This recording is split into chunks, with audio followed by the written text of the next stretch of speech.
Hey guys, Probable1701 here, and today we're going to be discussing part 1 of my Doctor Who animations ranking list. We'll be doing 6 through 10 today and 1 through 5 in the next video. Now, we're going to be looking at classic series stories that have been completed with animation. So basically, First Doctor, Second Doctor, and of course, Shada from the Fourth Doctor. And there are 10 of those, so let's get started. And at the very bottom, in 10th place, is Fury from the Deep. This one deserves last place because it's the most disappointing. I do not care for the character animation in it. Let me start off by saying the background animation is really good here. It looks phenomenal. I can't overstate that. I love the way the background art here does. It gives a nice sense of scale that I'm sure could not be done... couldn't have been done in the original production even. The character models look atrociously bad for the most part, with the exception of Jamie. I actually really like Jamie's character model, and the face done for Jamie here is probably the best Jamie's looked in animation. But Victoria's isn't so great. Patrick Troughton's is terrible. Like, if you see him from the front on, like a full frontal face, that's pretty good, but the 3/4 face they use a lot for Troughton is terrible. Also, the arms look weird. I think I've seen other people read that they look too long. They're not proportioned properly. They look overly long. And even when they're moving, it looks really odd. The movement in this one looks weird. It looks very South Park-like. I feel like I'm watching South Park. Especially that scene when the Doctor and Jamie pick up the couch and throw it out the window. When you're seeing them move, it's this jerky, janky motion. And I can't watch it without thinking South Park. This looks like South Park. And it's sad because some of the other animations have done a much better job of making the characters move more fluidly. Like Macroterra is a great example of this. Macroterra, the characters move much more realistically in it. So it's weird to see it take a step back, a couple steps back, because even faceless ones had better movement than Fury does here. I also don't like the fact that several of the characters, the soldiers, have the mask in front of their face, which I know they did as a cost-cutting measure so they wouldn't have to make so many faces. But the security people in the original production, they didn't have the mask. You could see their faces. And every time I see one of them, I just keep expecting Cobra Commander to run out going, Cobra! Because they look like Cobra villains with the mask. So I don't care for that art style. And I think the biggest problem with it is that it doesn't live up to the live action scenes at all. If you look at the existing live action footage and then compare those scenes to the animated version of those scenes, it's no comparison. The live action versions just blow it out of the water.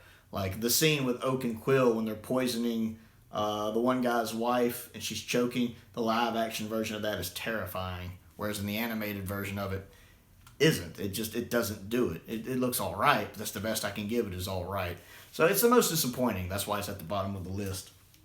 Number 9 on the list is The Invasion. I like the animation for The Invasion. I'm also going to give it some leeway because it was the first one. It was done years before any of the others. I believe it came out in 2006.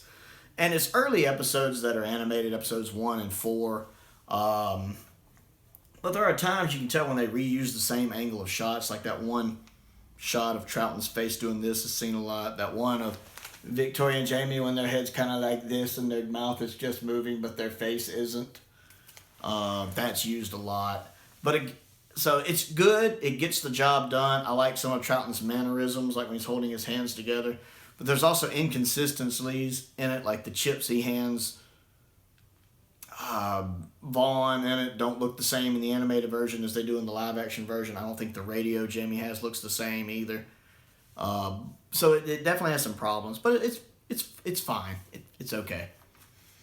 Number 8 on the list is the Ice Warriors. I like the animation for the characters and the backgrounds. It's mostly the animation for the Ice Warriors that bring this down. I don't know why, but for some reason, the animated Ice Warriors just look weird, and the way their mouth moves looks weird. The characters actually look pretty good.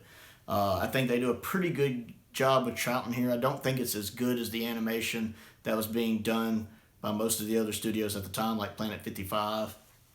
But it looks nice. It gets the job done. I liked the backgrounds. I thought Victoria's animation was fine. I thought Jamie's was fine. I just don't think it's as good as the stuff Planet 55 was doing at the time. Also, I like the fact that in this one it's 2 consecutive episodes, and then you're back to live action for the final 3. And you can tell that they shot these scenes pretty faithfully to what the original stories look like, and that they used still images for references, because there's not a big disconnect going between animation to live action, because you have episode 1 is live action, then 2 and 3 are animated, and then the rest are live action. The camera shots in the animation seem to match what was going on in the live action, which is really nice. Moving up to number 7 on the list is the 10th Planet. I like the actual animation style that Planet 55 did back then, but the big problem here is the camera angles seem really weird.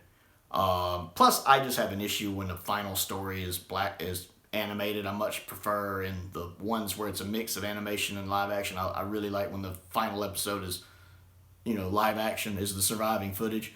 So going from 3 episodes that are live action to a final episode being animated is jarring for me, especially when the camera angles are so different here.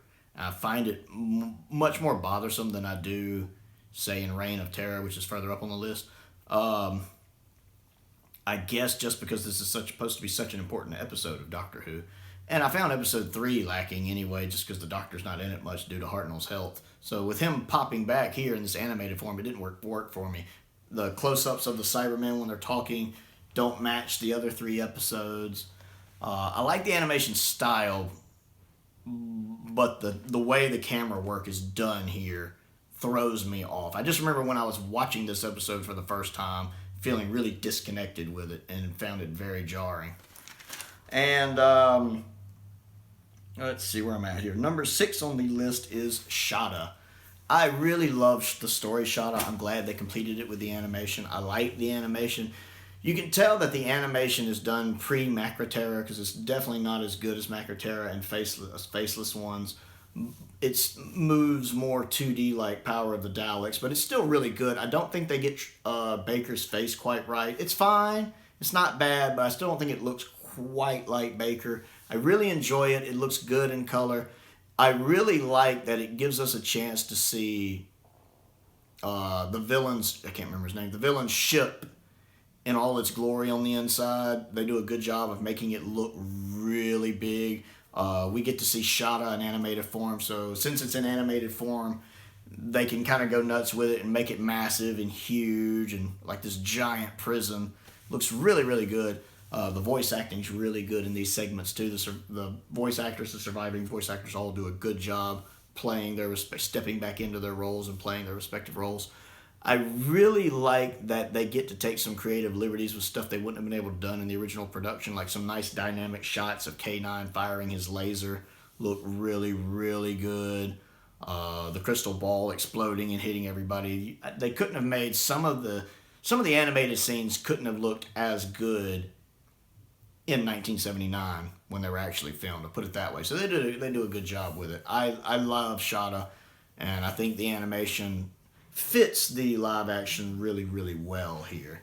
And that's the bottom 5 on the list. We'll do the top 5 in the next video. What do you think of all of the ones I've gone over so far? Do you think some of them deserve to be higher up? Do you think they're placed exactly where they should be? Were you as disappointed with Fury from the Deep as I was? Comment down below, let me know, click the like button, click the subscribe button, tell me exactly what your thoughts on the matter are, and we'll be back in the next video to do the top 5. Stay safe, and thank you for watching.